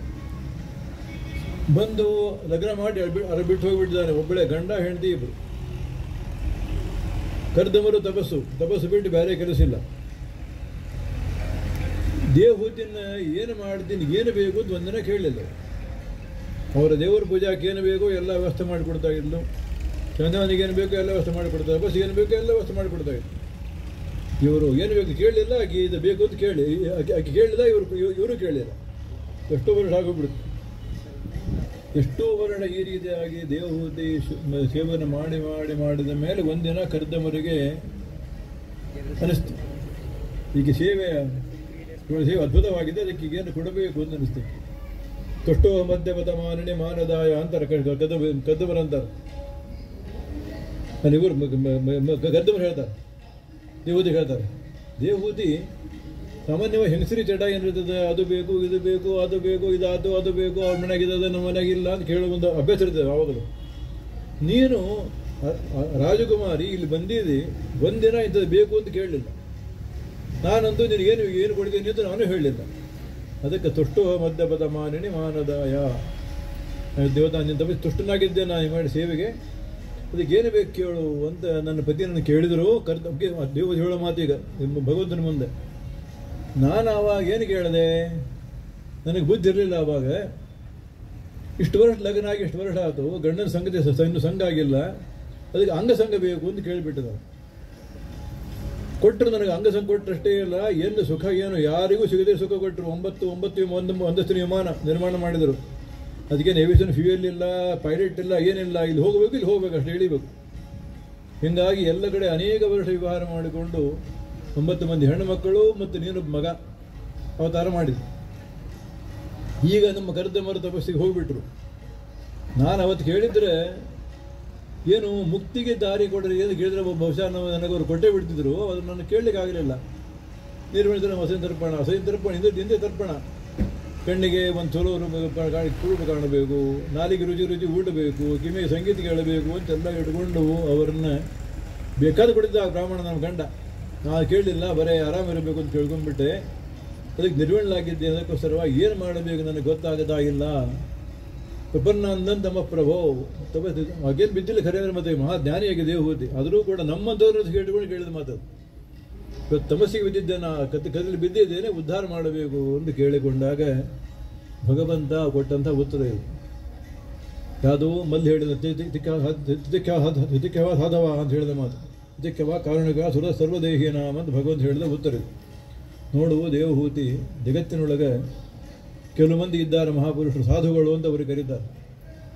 ಆ ಸಾಧುಗಳ ಸಂಘ ಮಾಡಬೇಕು. ಸಂಘ ತೀವ್ರ ಪ್ರಾತ್ಯ ಸರ್ವ ಸಂಘದೋಡ ಹರಾಹಿದೆ ಎಂದು ಭಗವಂತನ ವಾಕ್ಯ. ಸಾಧುಗಳು ಅಂತ ಕೆಲವು ಮಂದಿ ಇದ್ದಾರೆ ಜಗತ್ತಿನೊಳಗೆ, ಅವರ ಸಂಘವನ್ನು ಅವಶ್ಯವಾಗಿ ನಾವು ಮಾಡಬೇಕು. ಅಂದರೆ ಏನು ಮಾಡ್ತಾರೆ, ಸಂಘ ದೋಷ ಹರ ಆಗಿದೆ. ನಮ್ಮ ಸಂಘ ದೋಷ ಅವರು ಹರಣ ಮಾಡ್ತಾರೆ, ನಾಶ ಮಾಡ್ತಾರೆ. ನೀನು ಸಂಘ ಮಾಡದೆ ತಂದೆಲ್ಲ ಆ ದೋಷಗಳನ್ನೆಲ್ಲ ಹರಣ ಮಾಡುವ ಸಾಧುಗಳು ಜಗತ್ತಿನಲ್ಲಿ ಇದ್ದಾರೆ. ಅವರ ಲಕ್ಷಣಗಳೇನು? ತಿತಿಕ್ಯವ ಸಾಧು ತಿತಿಕ್ಯವ ಕಾರುಣಿಕ ಸುರದ ಸರ್ವದೇಹಿ ನಾಮ ಅಂತ ಭಗವಂತ ಅವರ ಲಕ್ಷಣಗಳನ್ನು ಹೇಳ್ತಾ ಬರ್ತಾನೆ. ತಿತಿಕ್ಯವ ಉತ್ತಮರು ಮಾಡಿದಂಥ ಅಪರಾಧಗಳನ್ನು ಕೂಡ ಬಿಟ್ಟು ಬಿಡುವ, ಅದನ್ನು ಸರಿದು ಹಾಕೋಬಾರ್ದು. ದೊಡ್ಡವರು ಬೈದರು, ಭಾಳ ಚಲೋ ಆಯ್ತು, ಅದನ್ನು ತಲೆ ಹಾಕೊಂಡು ದೊಡ್ಡ ಬೈದು ಬಿಟ್ಟ ನಮ್ಮಪ್ಪ, ತಿರುಗಿ ಏನು ಮಾಡಬೇಕು ಸರ್ವಥ ಅನ್ನಬಾರದು. ತಿತಿಕ್ಯವ ಗುರುಗಳು ಬೈದರು, ಇವತ್ತೇನಾರ ಅವರಿಗೆ ಒಂದು ಕೂಡುವಲ್ಲಿ ಒಂದು ಮುಳ್ಳಿಟ್ಬಿಡೋಣ, ಕೆಲಸ ಮಾಡ್ತಕ್ಕಂಥಲ್ಲ. ತಿತಿಕ್ಯವ ಅಂತಾರೆ. ಗುರುಗಳು ಮಾಡಿದ ಅಪರಾಧವನ್ನು ಕೂಡ ಸರ್ವಥ ಸಹಿಸಿಕೊಳ್ಳಬೇಕು. ಕಾರುಣಿಕಾಹ ಯಾರು ಸಣ್ಣವರು ಇರ್ತಾರೆ, ಸಣ್ಣ ತಮಗಿಂತ ಜೂನಿಯರ್ಸ್ ಶಿಷ್ಯರು ಅಪರಾಧ ಮಾಡ್ತಾರೆ ಗುರುಗಳಿಗೆ. ಕಾರುಣಿಕಾಹ ತಲೆ ಬುದ್ಧಿ ಬೆಳೆದಿಲ್ಲ, ಇನ್ನೂ ತಲೆ ಮೇಲೆ ಮಾಸ್ ಹಾರಿಲ್ಲ ನಿಮಗೆ, ಅವಿವೇಕಿದ್ದಾನೆ, ಬಿಟ್ಬಿಡೋಣ ಅಂತ ಬಿಟ್ಬಿಡ್ಬೇಕು. ಕಾರುಣ್ಯ ಸೂರದ ಸರ್ವದೇಹಿ ನಾಮ ಸಮಾನ ಸ್ಕಂದರಿರ್ತಾರೆ, ಸಮಾನ ವಯಸ್ಸಿನ ಇರ್ತಾರೆ. ನಮ್ಮ ಗೆಳೆಯ ಅವ ಇಷ್ಟು ವರ್ಷ ನನ್ನ ಮೇಲೆ ನಮ್ಮ ಸಂತೆ ಸ್ನೇಹಿತನಾಗಿದ್ದ, ಈಗೇನು ಯಾರೋ ಕಿವಿ ಚುಚ್ಚಾರ ನಮಗೆ, ಸ್ವಲ್ಪ ಬುದ್ಧಿ ಕೆಟ್ಟದ್ದು ನಾಳೆ ಸಮ ಆಗ್ತಾನವ ಅಂತೇಳಿ ಬಿಟ್ಬಿಡ್ಬೋದು. ಹಿಂಗೆ ದೊಡ್ಡವರಾಗಿ ಸಣ್ಣವರಾಗಲಿ ಸಮಾನ ಸರ್ವದಾ ಅವುಗಳನ್ನು ಅವರು ತಪ್ಪುಗಳನ್ನು ಸರ್ವದಾ ಕ್ಷಮಿಸಿ ಬಿಡಬೇಕೇ. ಅಜಾಶತ್ರವಹ ಮೂರನೇದು. ಅಜಾಶತ್ರು ಸಾಮಾನ್ಯವಾಗಿ ಅಂತ ಹೇಳಿದಾಗ ಯಾರು ಶತ್ರುಗಳನ್ನು ಗೆದ್ದಂಥವರು ಸ್ನೇಹಿತರು ಅಂತ ಅರ್ಥ, ಎಲ್ಲ ಕಡೆ ಸೇವೆ ಮಾಡ್ತಕ್ಕಂಥವ್ರು ಅಂತ ಅರ್ಥ. ಹಂಗಲ್ಲ, ಇದೇ ಬಂತು ಅಂದರೆ ಅಜ ಪ್ರಕೃತಿ ಸಂಬಂಧ ಬರುತ್ತೆ ನಮಗೆಲ್ಲ. ಸಂಬಂಧ ಬಂತು ಅಂದರೆ ಏನು ಸಂಬಂಧ ಅಂತ ಹೇಳಿದಾಗ ನಮಗೆಲ್ಲ ಕಾಮಕ್ರೋಧ ಬರ್ತಾವೆ. ಕಾಮಕ್ರೋಧಗಳನ್ನು ಗೆದ್ದಂಥವರಾಗಿರಬೇಕು ಇವರೆಲ್ಲ ಸಾಧುಗಳು ಅಂತ ಭಗವಂತ ಹೇಳುವಂಥವನಾಗಿ. ಮತ್ತು ಇನ್ನೂ ಅವರ 13 ಕೇಳಿದ ಭಗವಂತಲ್ಲೇ ಭಕ್ತಿ ಕುರಿಯಧಾಮ್ ಸರ್ವ ನನ್ನಲ್ಲಿ ಅನನ್ಯ ಭಾವಿಯನ್ನು ಭಕ್ತಿ ಕುರಿಯಧಾಮ್, ನನ್ನ ಭಗವಂತನೇ ಕೊನೆಯವನು, ಅವನು ಬಿಟ್ಟು ಬೇರೆ ಇಲ್ಲ ಅಂತಕೊಂಡು ಭಕ್ತಿ ಮಾಡತಕ್ಕಂಥವರು. ಅದಕ್ಕೆ ತಕ್ತ ಕರ್ಮಾಣ, ನನಗೋಸ್ಕರವಾಗಿ ಕಾಮ್ಯಕರ್ಮ ಬಿಟ್ಟಂಥವರಾಗಿದ್ದಾರೆ. ತಕ್ತ ಸದನ ಬಾಂಧವ, ಭಗವದ್ಭಕ್ತರಷ್ಟೇ ನಮ್ಮ ಸ್ನೇಹಿತರು, ಭಕ್ತರ ಹೊರತು ಸ್ನೇಹಿತರ ಹೊರತು ಬೇರೆ ಭಕ್ತರಲ್ಲ ಅನ್ನುವಂಥ ಬುದ್ಧಿ ಉಳ್ಳಂಥವರು ಸಾಧುಗಳಿವರು. ಅದಕ್ಕೆ ನೀನು ಹೇಳಿದಾರೆ ನಿರ್ವಿಣ್ಣ ಅಂತ ಹೇಳಿದಲ್ಲ, ಅದಕ್ಕೋಸ್ಕರ ಇಂಥವರ ಸಂಘ ಮಾಡಬೇಕು. ಅದಕ್ಕೋಸ್ಕರ ಒಂದು ಸಂಘ ಮಾಡಬೇಕು, ಸಾಧುಗಳ ಸಂಘ ಮಾಡಬೇಕು. ಆವಾಗ ಸಂಘ ದೋಷ ಹರ ಆಗಿದೆ. ಸಂಘದ ಅನೇಕ ದೋಷ ಬರ್ತಾವೆ, ಸಂಘದ ದೋಷಗಳು.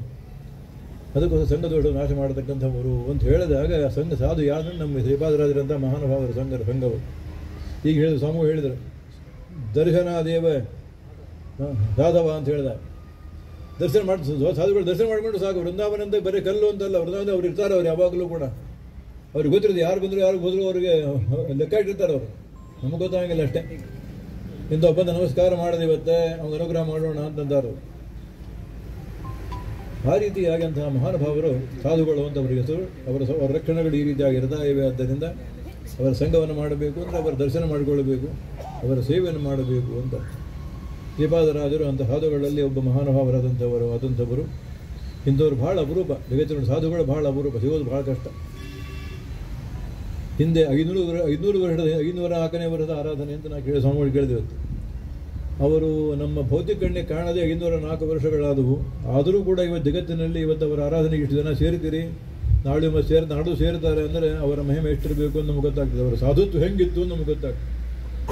ಅದಕ್ಕಿಂತ ಶ್ರೀಪಾದರಾಜರು ಅವರ ಭಗವಂತ ಮಾಡತಕ್ಕಂಥ ಭಕ್ತಿ ಇದು ಒಂದು ಸಾಧುವರ ಒಂದು ಲಕ್ಷಣ. ಅನನ್ಯ ಭಾವದಿಂದ ಭಕ್ತಿ ಮಾಡತಕ್ಕಂಥವ್ರು. ಅವರ ವಿದ್ಯೆ ಹೇಳಬೇಕು ಅಂದರೆ, ಜ್ಞಾನ ಹೇಳಬೇಕು ಅಂದರೆ ಅವರ ವಾಗ್ವಜ್ರ ಅನ್ನುವಂಥ ಕೃತಿ ಹೇಳಿದರು, ಆಚಾರ್ಯ ಹೇಳಿದರು. ಅನುವ್ಯಾಖ್ಯಾನ ಅಂತ ಶ್ರೀಮದ್ ಆಚಾರ್ಯ ಯುಕ್ತಿಯುತವಾಗಿರತಕ್ಕಂಥ ಒಂದು ಭಾಳ ಸ್ವಲ್ಪ ಒಂದು 250 ಶ್ಲೋಕಗಳು ಮಾತ್ರ ಇರತಕ್ಕಂಥ ಒಂದು ಕೃತಿ ಅದು. ಆಚಾರ್ಯ ಯುಕ್ತಿಗಳನ್ನು ತುಂಬಿಟ್ರೆ ಆಚಾರ್ಯರು ಪರವಾಲಿಂದ ನಿರಾಕರಣೆಗೆ ಯುಕ್ತಿ ತುಂಬಿದಂಥ ಗ್ರಂಥ ಅನುವ್ಯಾಖ್ಯಾನ. ಅದು ಒಂದು ಗ್ರಂಥ. ಅದು ಅರ್ಥ ಆಗಲಿಕ್ಕೆ ಟೀಕಾಕೃತ್ಪಾದರು ವಿಸ್ತಾರವಾದಂಥ ಗ್ರಂಥ, 600 ಪತ್ರ, ಶ್ರೀಮನ್ ನ್ಯಾಯ ಸುಧಾ ಪತ್ರ. ಅದರ ವ್ಯಾಖ್ಯಾನ ಬರೆದರು.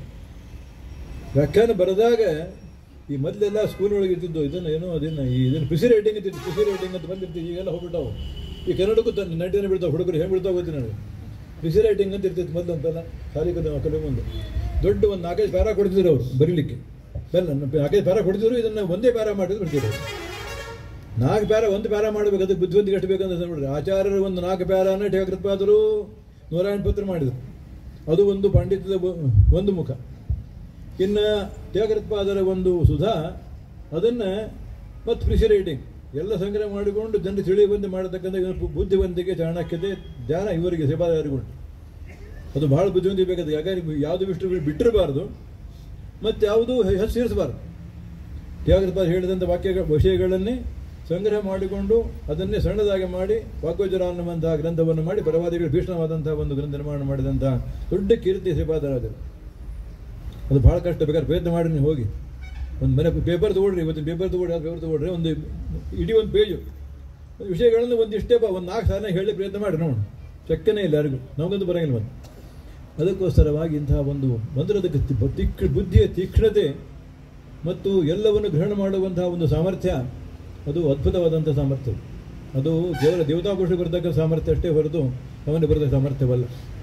ಇಂತಹ ಶ್ರೀಪಾದರಾಜರಂತಹ ದೇವಸಂಭೂತರಾದ್ದರಿಂದ ಅವರಿಗೆ ಇಂಥ ಸಾಮರ್ಥ್ಯ ಬರ್ತಾಗಿದೆ ಅಂತ ನಾವು ಕಾಣ್ತಾ ಇದ್ದೇವೆ. ಇಂತಹ ಶ್ರೀಪಾದರಾಜರು ಇವತ್ತಿಗೂ ಕೂಡ 500 ವರ್ಷ ನಂತರದಲ್ಲಿಯೂ ಕೂಡ ಜಗದ್ವಿಖ್ಯಾತರಾಗಿರತಕ್ಕಂಥ ಅವರ ಮಹಿಮೆ ಅತ್ಯಂತ ಉತ್ಕೃಷ್ಟವಾದದ್ದು, ಸ್ಮರಣೀಯವಾದದ್ದು ಮತ್ತು ಪ್ರದಸ್ಮರಣೀಯವಾದದ್ದು. ಇಂಥ ಪೀಠದಲ್ಲಿ ಬಂದಿರತಕ್ಕಂಥ ಶ್ರೀಪಾದಂಗಳವರು ಮಾಡಿದಂಥ ಒಂದು ಕಾರ್ಯ ಅಂದರೆ, ಹಿಂದಕ್ಕೆ ಒಮ್ಮೆ ನಮ್ಮ ಅಕ್ಷಯತೀರ್ಥರ ವಿಜಯ ಸ್ತಂಭ 1946ನೇ ಇಶ್ಯೂಗಳಿಗೆ ವಿಜಯ ಸ್ತಂಭದ ಮೇಲೆ ಭಾಳ ಮಂದಿ ಕಣ್ಣು. ಅದು ನಮ್ಮ ಮತಕ್ಕೆ ಸಮ್ಮತ ಅಲ್ಲ ತಗೊಂಡು ಯಾರೋ ಅದನ್ನು ಕೆಳಗೆ ಬೀಳ್ಸಾಕ್ಬಿಡ್ತು. ತಮ್ಮ ಪರಮಗುರುಗಳು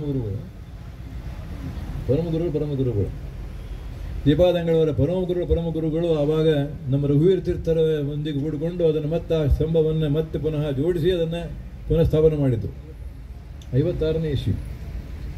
ಅದನ್ನು ವಿಜಯ ಸ್ತಂಭವನ್ನು ಹಾಳು ಮಾಡಿದ್ರು. ಮತ್ತು ಅದನ್ನು ಕೆಳಗೆ ತುಂಡು ಬಿದ್ದಿದ್ದು ಮತ್ತೆ ಅವನು ತೊಗೊಂಡು ಜೋಡಿಸಿ ಇಟ್ಟಿದ್ದರು ಇವರ ಪರಮಗುರುಗಳು. ಮತ್ತೆ 2010ನೇ ಇಶ್ಯೂ ಮತ್ತೆ ಅದೇ ಕೆಲಸ ಆಗಿತ್ತು. ಮತ್ತೆ ಯಾರು ಹಿಡಿಬಿಟ್ಟಿದ್ರು. ಆವಾಗ ಸ್ವಾಮಿಗಳು ಇನ್ನೂ ಆಶ್ರಮ ಆಗಿರಲಿಲ್ಲ. ಆವಾಗ ನಾವು ಅವ್ರಿಗೆ ಬಂದು ಹೇಳ್ಕೊಂಡು ಏನು ಮಾಡೋಕ್ರ ಬಯದಕ್ಕೆ ಅಂತ ಕೇಳ್ಕೊಂಡು ನಾವು ಸ್ವಾಮಿಗಳು ಅದನ್ನು ತಾವೇ ನಿಂತುಕೊಂಡು ಮತ್ತೆ ಕೆಳಗೆ ಬಿದ್ದು ತುಂಡು ಎಷ್ಟವೋ ಗುಡ್ಡ ಹತ್ತೋದೇ ಕಷ್ಟ, ಗುಡ್ಡ ಹತ್ತೋದು ಹೋಗಿ ಬರ್ರಿ ಗೊತ್ತಾಗ್ತದೆ. ಆ ಕಡೆ ಬಿದ್ದಿದ್ದು ಮತ್ತೆ ಹಿಂದಿನ ಕಡೆ ಬಿದ್ದಿದ್ದು.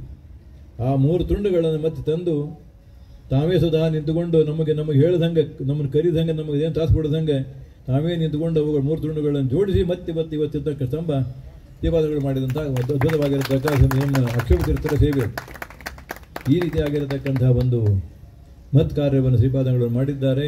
ಶ್ರೀಪಾದಂಗಳವರು ಮಾಡತಕ್ಕಂತಹ ಈ ಒಂದು ಶ್ರೀಪಾದರಾಜ ಆರಾಧನೆ ವೈಭವಿತವಾಗಿ ಇವತ್ತೆಲ್ಲ ನಡೆದಿದೆ. ನೀವೆಲ್ಲ ನೋಡಿದ್ದೀರಿ. ನಾಳೆ ಮತ್ತು ನಾಡಿದ್ದು ಕೂಡ ವೈಭವ ನಡೀತಾಗಿದೆ. ಶ್ರೀಪಾದರಾಜ ಅನುಗ್ರಹ ಶ್ರೀಪಾದಂಗಳ ಮೇಲೆ ಆಗಲಿ ಅಂತ ನಾವು ಯಾವಾಗ ಇದೆ ಇನ್ನು ಹೆಚ್ಚಾಗಲಿ ಅನ್ನುವಂತಹ ಒಂದು ಪ್ರಾರ್ಥನೆ ಶ್ರೀಪಾದರಾಜಲ್ಲಿ ಮಾಡುತ್ತಾ, ನೀವೆಲ್ಲ ಭಕ್ತರು ಇಂತಹ ಸಮಾರಂಭದಲ್ಲಿ ಭಾಗವಹಿಸಿದ್ದೀರಿ. ಭಾಗವಹಿಸೋದೇ ಒಂದು ದೊಡ್ಡದಾದಂಥ ಕಾರ್ಯ. ಬೆಂಗಳೂರಿಂದ ಬರಬೇಕು, ಎಲ್ಲಿಂದ ಬರಬೇಕು. ಕೆಲವು ಮಂದಿ ಇದರಿಂದ ಬಂದಾರೆ, ಏನು ಗುಲ್ಬರ್ಗದಿಂದ ಬಂದಾರೆ, ಎಷ್ಟು ಮಂದಿ ಗುಲ್ಬರ್ಗ ಬರೆದು ಬಂದಾರೆ. ಯಾಕೆ ಶ್ರೀಪಾದರಾಜರ ಮಹಿಮಾ ಅದು. ಗುಲ್ಬರ್ಗಲ್ಲೇ ಮುಳಬಾಗಿಲಲ್ಲೇ ಸುಮಾರು 700 ಕಿಲೋಮೀಟರ್ ಬಿಜಾಪುರಲ್ಲೇ. ಅದಕ್ಕೇನು ಅವರ ಒಂದು ವಿಶಿಷ್ಟತೆಯೇ ಕಾರಣ, ಅದಕ್ಕೆ ಅವರ ಮಹಿಮಾನೇ ಕಾರಣ. ಏನೋ ಫಲ ಸಿಕ್ಕಿರ್ತದೆ ಅವರಿಗೆ. ಅದಕ್ಕೋಸ್ಕರವಾಗಿ ಇಂಥ ಶ್ರೀಪಾದರಾಜ ಆರಾಧನೆಗೋಸ್ಕರವಾಗಿ ನೀವೆಲ್ಲ ಬಂದು ಸಾಯಂಕಾಲ ಉಪನ್ಯಾಸಕ್ಕೆ ಇಷ್ಟು ಜನ ಇದ್ದೀರಿ, ಭಾಳ ಮಹತ್ವದು. ಸಾಮಾನ್ಯವಾಗಿ ಇರೋಂಗಿಲ್ಲ, ಊಟಗಳು ಹೋಗ್ಬಿಡ್ತಾರಲ್ಲ ಬೆಂಗಳೂರು ಬಸ್ ಹತ್ಕೊಂಡು. ಸಾಯಂಕಾಲಕ್ಕೂ ಕೂಡ ಉಪನ್ಯಾಸಕ್ಕೋಸ್ಕರವಾಗಿ ನೀವೆಲ್ಲ ಇದ್ದಿದ್ದೀರಿ. ಶ್ರೀಪಾದರಾಜರ ಅನುಗ್ರಹ ನಿಮ್ಮ ಮೇಲೆ ಇದೆ ಅಂತಲೇ ಅರ್ಥ. ಶ್ರೀಪಾದರಾಜರ ಒಂದು ಅನುಗ್ರಹ ನಿಮಗೆಲ್ಲ ಆಗಲಿ. ನಮಗೆಲ್ಲ ಅವರ ಜ್ಞಾನ ಭಕ್ತಿ ವೈರಾಗ್ಯಗಳಲ್ಲಿ ಅವರು ಅಪಾರವಾದಂತಹ ಅವರು ಇರತಕ್ಕಂಥ ಅನುಭೂತಿ ವೈರಾಗ್ಯ ಸಾಗರವರಲ್ಲ, ಅಂಥ ಮಹಾನುಭಾವರು. ನಮ್ಮಂಥವರಿಗೆ ಈ ಕಾಲಕ್ಕೆ ಅವರ ಒಂದು ಜ್ಞಾನ ಭಕ್ತಿ ವೈರಾಗ್ಯಗಳಲ್ಲಿ ಒಂದು ಸ್ವಲ್ಪ ಕೊಟ್ಟು ಸಾಕು, 0.0001 ಕೊಟ್ಟರು ಸಾಕು, ನಮಗಿಂತ ತುಂಬಿಡ್ತದೆ. ಅದಕ್ಕೆ ಅವರ ವೈರಾಗ್ಯ ಭಕ್ತಿ ಜ್ಞಾನಗಳಲ್ಲಿ ಒಂದು ಅಂಶವನ್ನು ನಮಗಷ್ಟು ಅನುಗ್ರಹ ಮಾಡಿಕೊಟ್ಟು ನಮ್ಮನ್ನು ಕೂಡ ಮುಕ್ತಿ ಮಾರ್ಗದಲ್ಲಿ ಹೋಗುವಂತೆ ಪ್ರೇರಣೆಯನ್ನು ಮಾಡಲಿ ಎಂದು ಪ್ರಾರ್ಥನೆ ಮಾಡ್ತಾ ಕೃಷ್ಣಾರ್ಪಣ.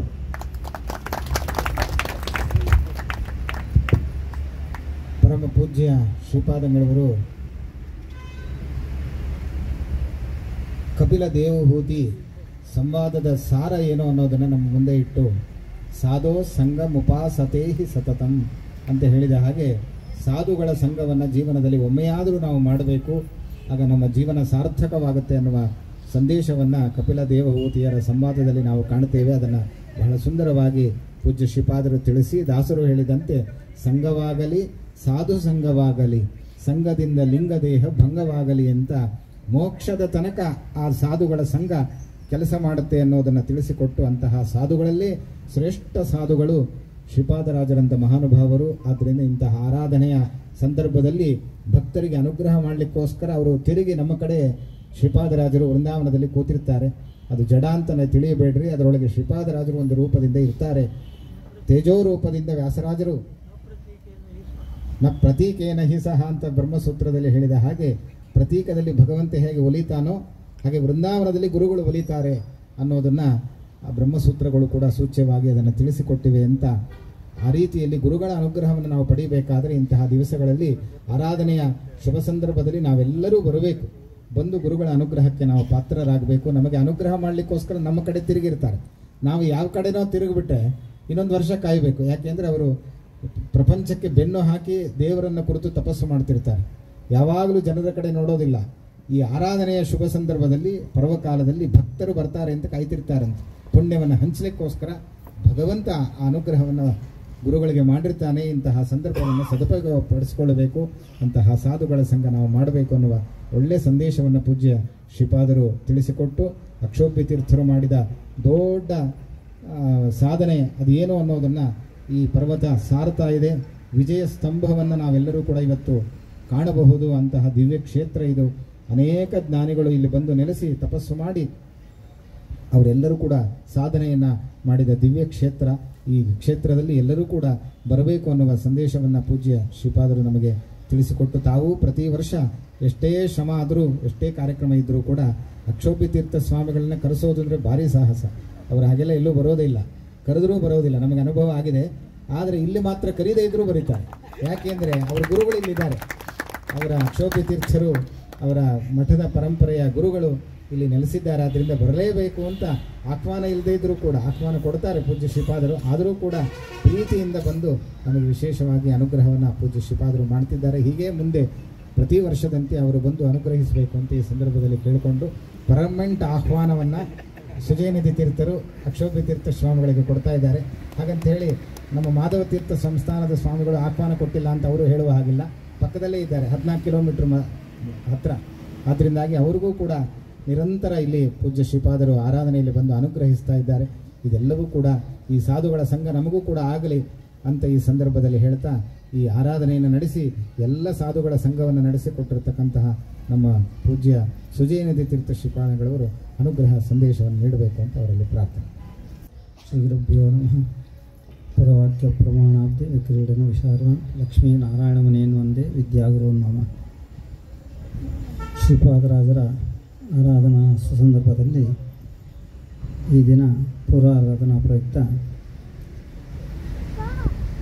ನಮ್ಮ ಮಾಧವ ತೀರ್ಥ ಸಂಸ್ಥಾನದ ಹಿರಿಯ ಹಾಗೂ ಕಿರಿಯಪೀಠಾಧಿಪತಿಗಳು ಹಾಗೂ ಅಕ್ಷೋಭ್ಯ ತೀರ್ಥ ಸಂಸ್ಥಾನದ ಶ್ರೀಪಾದಂಗಳವರು ಈ ಉತ್ಸವದಲ್ಲಿ ಪಾಲ್ಗೊಂಡು ಎಲ್ಲ ಭಕ್ತರನ್ನು ವಿಶೇಷವಾಗಿ ತಮ್ಮ ಅನುಗ್ರಹ ಸಂದೇಶದ ಮುಖಾಂತರ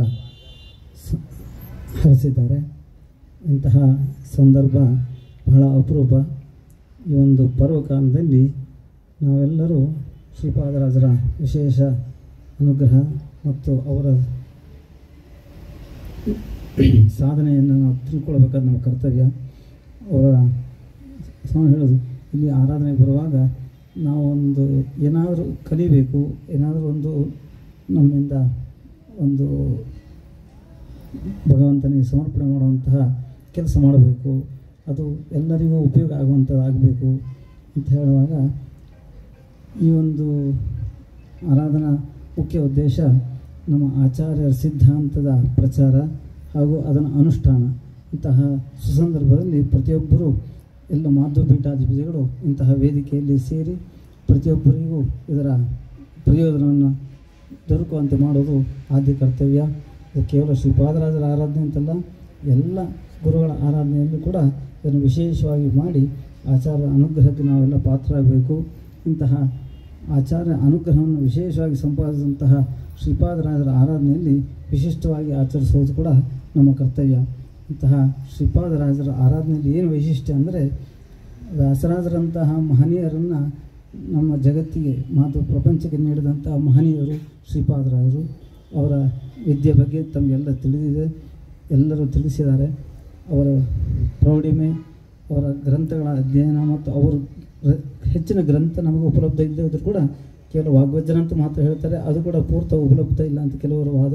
ಹೀಗೆಲ್ಲ ಇದ್ದರೂ ಕೂಡ ಇವತ್ತು ಶ್ರೀಪಾದರಾಜರ ಬಗ್ಗೆ ಪ್ರತಿಯೊಬ್ಬರೂ ವಿಶೇಷವಾದ ಗೌರವವನ್ನು ಸೂಚಿಸೋದು ಯಾವ ದೃಷ್ಟಿಯಿಂದ ಅಂದರೆ, ಅವರ ಜ್ಞಾನದ ಮಟ್ಟ ಮತ್ತು ಅವರ ಪಾಠದ ಒಂದು ಕ್ರಮ ಇದೇನಿದೆ, ಇದು ತಲಸ್ಪರ್ಶವಾದ ಜ್ಞಾನ. ಇಂತಹ ಜ್ಞಾನದ ಮುಖಾಂತರ ವ್ಯಾಸರಾದಂಥ ಮಹನೀಯರನ್ನು ತಯಾರು ಮಾಡಿ ಅವರಿಂದ ಜಗತ್ತಿಗೆ ನ್ಯಾಯಾಮೃತ, ಚಂದ್ರಿಕಾ, ತರ್ಕತಾಂಡವ ಇಂತಹ ಗ್ರಂಥಗಳನ್ನು ನೀಡಿದಂತಹ ಮಹನೀಯರು. ಇಂತಹ ಪರಂಪರೆಯಲ್ಲಿ ಅವರು ಕೇವಲ ವ್ಯಾಸ ಸಾಹಿತ್ಯದ ಜೊತೆಗೆ ದಾಸ ಸಾಹಿತ್ಯವನ್ನು ಕೂಡ ವಿಶೇಷವಾಗಿ ಬೆಳೆಸಿದಂತಹ ಮಹನೀಯರು. ಅವರಿಗೆ ಕನ್ನಡದ ಸಾಹಿತ್ಯದಲ್ಲಿ ಆದ್ಯ ಪ್ರವರ್ತಕರು ಅಂತಲೇ ಪ್ರಸಿದ್ಧಿ.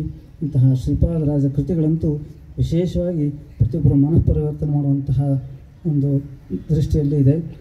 ರಂಗವಿಠಲನ ಅಂಕಿತದಿಂದ ಅವರು ಕನ್ನಡ ಭಾಷೆಯಲ್ಲಿ ವಿಶೇಷವಾಗಿ ದಾಸ ಸಾಹಿತ್ಯವನ್ನು ಪ್ರಚಾರ ಮಾಡಿ ತಾವು ಮಾಡಿದ್ದಲ್ಲದೆ ತಮ್ಮ ಶಿಷ್ಯರಾದಂಥ ವ್ಯಾಸರಾಜರ ಮುಖಾಂತರ ತದನಂತರ ಎಲ್ಲ ದಾಸ ಪರಂಪರೆಯನ್ನು ಬೆಳೆಸಿದಂಥ ಮಹನೀಯರು. ಇಂಥವರ ಆರಾಧನೆಯಲ್ಲಿ ತಾವೆಲ್ಲರೂ ಬಂದು ವಿಶೇಷವಾಗಿ ಶ್ರೀಪಾದರಾಜರ ಆರಾಧನೆಯಲ್ಲಿ ಪಾಲ್ಗೊಂಡಿದ್ದು ನಾವು ಬಹಳ ಸಂತೋಷ ಆಗಿದೆ. ಹೀಗೆ ಪ್ರತಿ ವರ್ಷ ಪ್ರತಿಯೊಂದು ಕಾರ್ಯಕ್ರಮದಲ್ಲಿ ತಾವೆಲ್ಲರೂ ಭಾಗವಹಿಸಿ ಶ್ರೀಪಾದರಾಜರ ವಿಶೇಷವಾದ ಅನುಗ್ರಹಕ್ಕೆ ಎಲ್ಲರೂ ಪಾತ್ರರಾಗುವಂತೆ ಮಾಡಿಸಬೇಕು. ತಾವೆಲ್ಲರೂ ಈ ವಿಷಯದಲ್ಲಿ ಮತ್ತೆ ಮತ್ತೆ ಸೇರ್ತಾ ಈ ಒಂದು ಕಾರ್ಯಕ್ರಮಗಳನ್ನು ವಿಶೇಷವಾಗಿ ನಡೆಸಬೇಕು. ಸಮಾಜಕ್ಕೆ ಇದೊಂದು ಮಾರ್ಗದರ್ಶನವಾಗುವಂತಹ ಕಾರ್ಯಕ್ರಮ ಆಗಲಿ ಅಂತ ಹೇಳಿ ತಿಳಿಸ್ತಾ ನಾರಾಯಣ ಸ್ಮರಣೆ ಮಾಡ್ತಾರೆ. ಪರಮ ಪೂಜ್ಯ ಶ್ರೀಪಾದಂಗಳವರು ಪ್ರತಿ ವರ್ಷದಂತೆ ನಡೆಯುವ ಎಲ್ಲ ಆರಾಧನೆಯಲ್ಲಿ ಭಕ್ತರು ಬಂದು ಭಾಗವಹಿಸಿ ಶ್ರೀಪಾದರಾಜರ ಅನುಗ್ರಹಕ್ಕೆ ಪಾತ್ರರಾಗಬೇಕು ಅಂತ ಸಂದೇಶವನ್ನು ನೀಡಿದ್ದಾರೆ. ಈಗ ಬಂದ ಎಲ್ಲ ಪೀಠಾಧಿಪತಿಗಳಿಗೆ ಪರಮ ಪೂಜ್ಯ ಶ್ರೀಪಾದಂಗಳವರು ಶ್ರೀಪಾದರಾಜರ ಶೇಷವಸ್ತ್ರವನ್ನು ನೀಡುವುದರ ಜೊತೆಗೆ ಗೌರವವನ್ನು ಸಮರ್ಪಣೆ ಮಾಡಬೇಕು ಅಂತ ಅವರಲ್ಲಿ ಕೇಳ್ಕೊಂಡು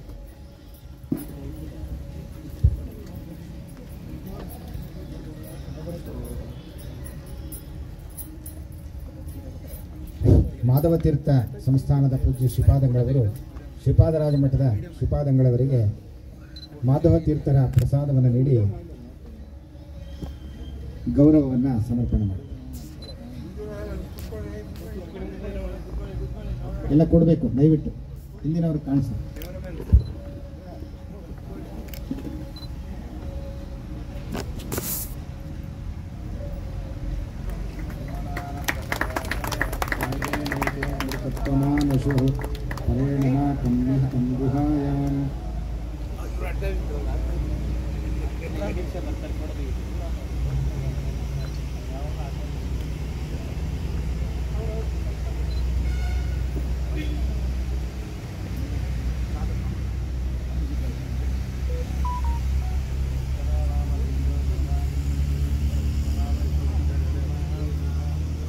ಭವತಿ ಸಾರಥಿಃ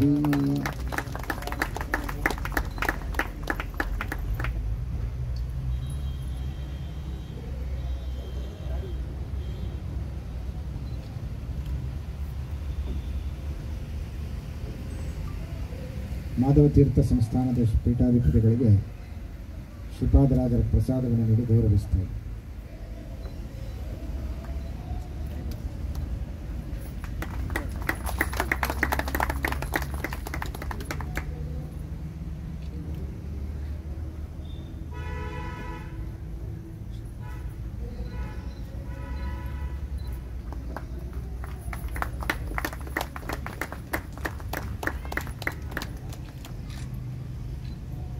ಪರಮ ಪೂಜ್ಯ ಶ್ರೀಪಾದಂಗಳವರು ಬೆಳಗ್ಗೆಯಿಂದ ಇಲ್ಲಿಯ ತನಕ ಏನೇನು ಸರ್ವಮೂಲ ಪಾರಾಯಣ ಮತ್ತು ಪ್ರವಚನ, ವಿದ್ವಾಂಸರ ಉಪನ್ಯಾಸ ಕಾರ್ಯಕ್ರಮ ಮತ್ತು ಸಭಾ ಕಾರ್ಯಕ್ರಮ ಇದೆಲ್ಲವೂ ಕೂಡ ವಿಶೇಷವಾಗಿ ನಡೆದಿದೆ.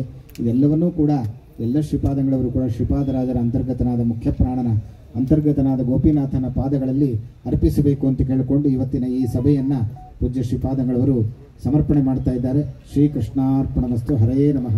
ಈ ವಿಡಿಯೋ ನಿಮಗೆ ಇಷ್ಟ ಆದರೆ ಲೈಕ್ ಮಾಡಿ, ಶೇರ್ ಮಾಡಿ, ನಮ್ಮ ಚಾನಲ್ ಅನ್ನು ಸಬ್ಸ್ಕ್ರೈಬ್ ಮಾಡಿ.